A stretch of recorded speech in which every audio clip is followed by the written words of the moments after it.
Bloomberg has learned that telecom giant Vodafone found security flaws in Huawei equipment as long as a decade ago. An initial report from 2009 found 26 bugs in Huawei routers, which could have given the Chinese company access to sensitive user data. Now, Vodafone began a deeper probe into router vulnerabilities in 2011 and then later found backdoors were present in its Italian fixed access network. Both Vodafone and Huawei maintain that these issues were resolved shortly after they were released. Well, Bloomberg sources involved in security discussions say that vulnerabilities remained beyond 2012 and were also present in the UK, in Germany, Spain and Portugal. Now, for more on all of this, Daniele Lepido, our telecoms reporter, who's of course been chasing the story and who's been part of the team that broke the story for Bloomberg News. Daniele, great to have you on the program. So run us through the timeline of Vodafone's discoveries.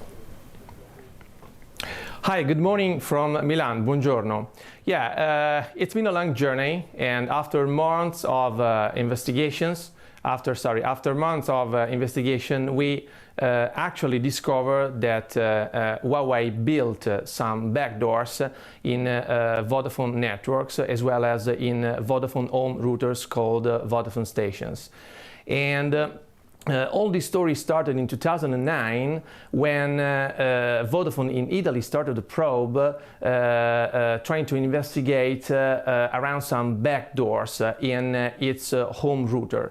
A backdoor is a cybersecurity vulnerability that allows a possible attacker to even take the control of a network, of a computer, or a home domestic network. So basically, it's a big deal.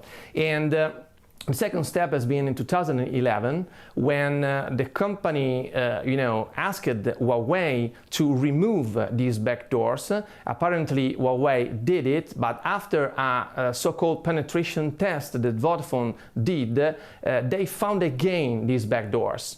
And so these kind of issues persisted for at least 2 months in 2011, but after our investigation, Vodafone admitted that they found also backdoors in fixed line networks, especially in so-called BNG, the broadband network gateways, that is directly connected with the core network, which is the DNA of each kind of network.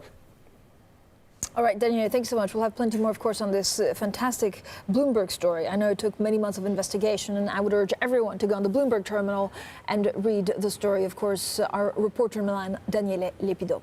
Now, both Huawei and Vodafone maintain that the vulnerabilities discovered at the time were resolved and are part of the normal process in testing and rolling out products. Huawei said software vulnerabilities are an industry-wide challenge, and when a vulnerability is identified, we work closely with our partners to take the appropriate corrective action. Vodafone's response, of course, to Bloomberg calling on this story is, in the telecoms industry, it is not uncommon for vulnerabilities in equipment from suppliers to be identified by operators. If a vulnerability exists, Vodafone works with that supplier to resolve it quickly.